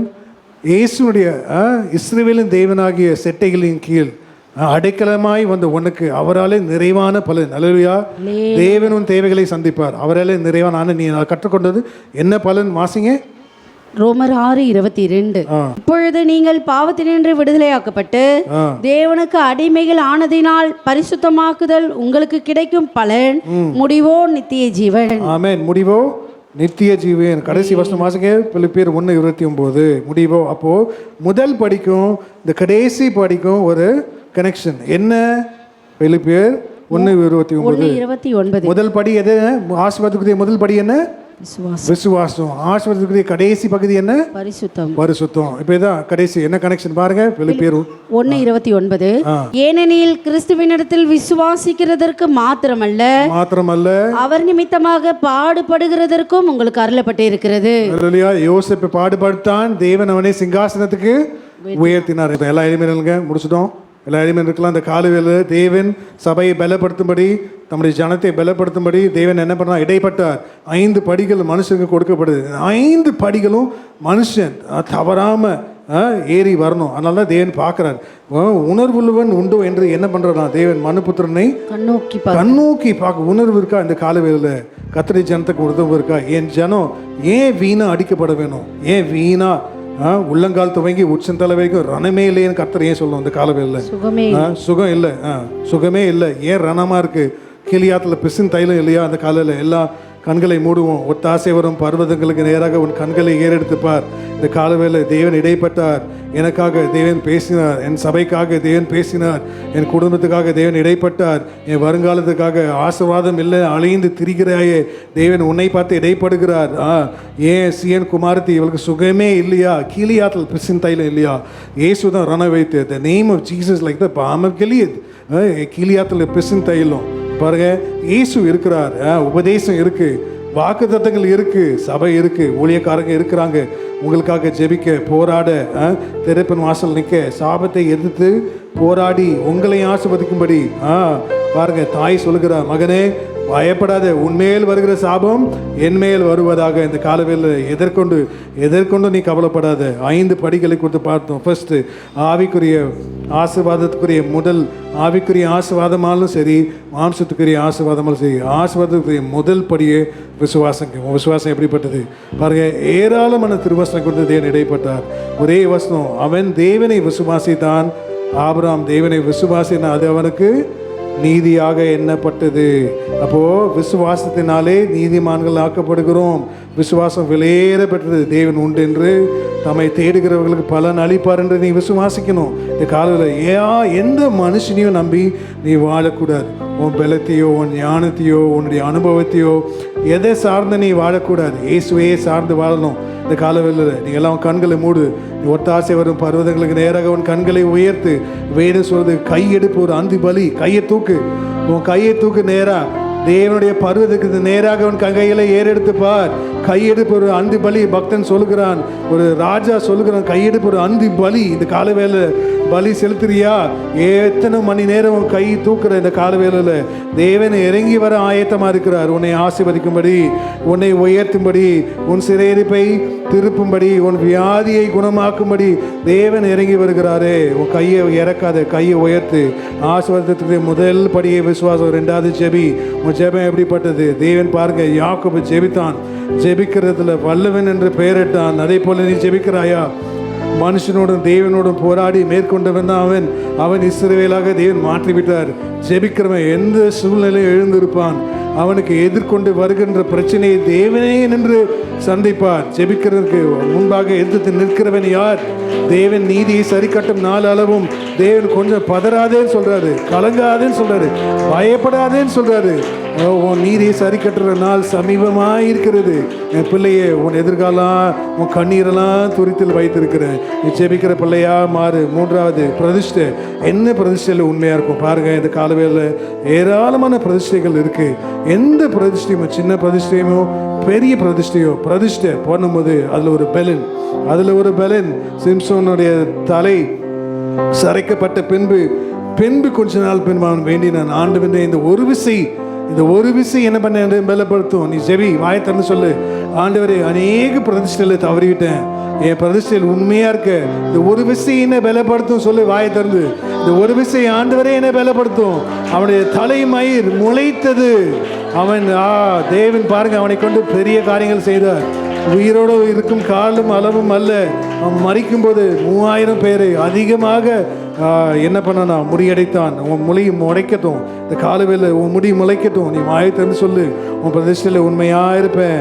அது கடைசியில் 4வது படி ஊழியத்தை நிமித்தம் ஊழியம் செய்யணும். ஆண்டு சொல்ற என் நிமித்தம் ஒரு கலசம் இயேசு நிமித்தம் யாருக்காக ஒருத்தருக்காக சுவிசேஷம் சொல்றோமா? யாருக்காக? இயேசுக்காக நீ என்ன பண்ற? உன் குடும்பத்துக்காக நாயா பேயா ஓடுகிறையே, உன் சொத்தை சேர்க்கிற உன் குடும்பத்துக்காக நீ காலையிலையும் சாயங்காலமும் ராத்திரியும் வேலை செய்கிறமே, உன் தெய்வனுக்காக நீ என்ன செய்கிற? இயேசு உன்னை பார்த்து கேட்டா, சுவிசேஷம் என் மேல் விழுந்த கடமை, என் மேல் விழுந்த பாரம், உனக்கு என்ன பாரம்? இயேசுக்காக நீ படுகிற பிரயாசம் என்ன? எத்தனை மனுஷங்களை நீ தூக்கி எடுத்த? தேவன் இடைப்படுகிறார், எனக்காக என்ன நீ பண்ண? இயேசுகிட்ட கேட்கும்போது நீ என்ன சொல்லுவேன்? ஆண்டவரே, உமக்காக இத்தனை பிள்ளைகளை ஆதாயப்படுத்தின, இத்தனை பிள்ளைகளை வழி நடத்தின, ஆண்டவரே இத்தனை பிள்ளைகளுக்காக திறப்பின் வாசல் நின்று நீ சொல்லுவியா? இந்த காலவேளை எத்தனை பேருக்காக, உனக்காகவும் உன் பிள்ளைக்காகவும் உன் வீட்டுக்காகவே வாழ்கிறையா? இந்த காலவேளையில் இயேசுக்காக வாழ பிரயாசப்படுது. மகளே மகளை, உன் சிறையிருப்பை தேவன் மாற்றுவார். கடைசியாக தேவன் இடைப்படுகிறார். கடைசியில் தேவன் பார்த்தோம், உன் நிமித்தம் யோசேப்பு நிமித்தம் ஒரு ஆசீர்வாதம். அந்த காலவேளை யோசேப்பு அப்படின்னா பரிசுத்தம், பரிசுத்தம் விலையேற பெற்றது. எதை சம்பாதித்தாலும் ஞானத்தை சம்பாதி. பரத்திலிருந்து வருகிற ஞானம் முதலாவது என்ன? சுத்தம். சுத்தம் எதை காண்பிக்கிறது? பரிசுத்தம். அந்த காலவேளையில் தேவன் இடைப்படுகிறார். பரத்திலிருந்து வருகிற ஞானம் பரிசுத்தம். ஆண்டுகிட்ட பரிசுத்தமாக பிரயாசப்படுங்க, கேளுங்க, வாஞ்சியா இருங்க. பாவத்தை விட்டு விலகி ஓடணும். தேவனால் பிறந்தவன் தன்னை காக்கிறான். தேவனால் பிறந்தவன் பொல்லாங்கவனை தொடான். ஒரு நாளும் தேவன் அவனை பாவத்தில் விழ அனுமதிக்கவே மாட்டார். நீ அதை விசுவாசி. இந்த காலவேளையில் தேவன் பெரிய காரியங்கள் செய்வார். ஆமென். சோத்திரம் சோத்திரம் சோத்திரம். Hallelujah, hallelujah. Jesus, hallelujah. ஒருவரும் சேர கூடாத ஒளியில் வாசம் செய்பவரே, ஒருவரும் சேர கூடாத ஒளியில் வாசம் செய்பவரே, நீரே பரிசுத்த தெய்வம், நீரே பரிசுத்த தெய்வம், நீரே நீர் மாத்திரமே, நீரே நீர் மாத்திரமே. பரிசுத்தர் பரிசுத்தர் பரிசுத்தரே, பரிசுத்தர் பரிசுத்தர் பரிசுத்தரே, பரிசுத்தர் பரிசுத்தர் பரிசுத்தரே, பரிசுத்தர் பரிசுத்தர் பரிசுத்தரே, நீரே நீர் மாத்திரமே,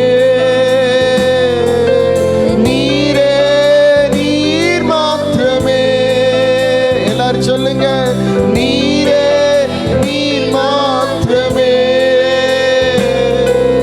நீரே நீர் மாத்திரமே.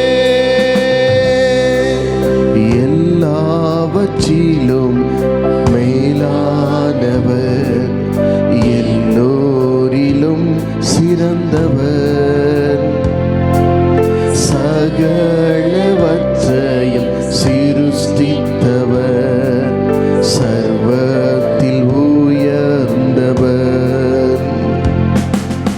எல்லாவற்றிலும் மேலானவர், எல்லோரிலும்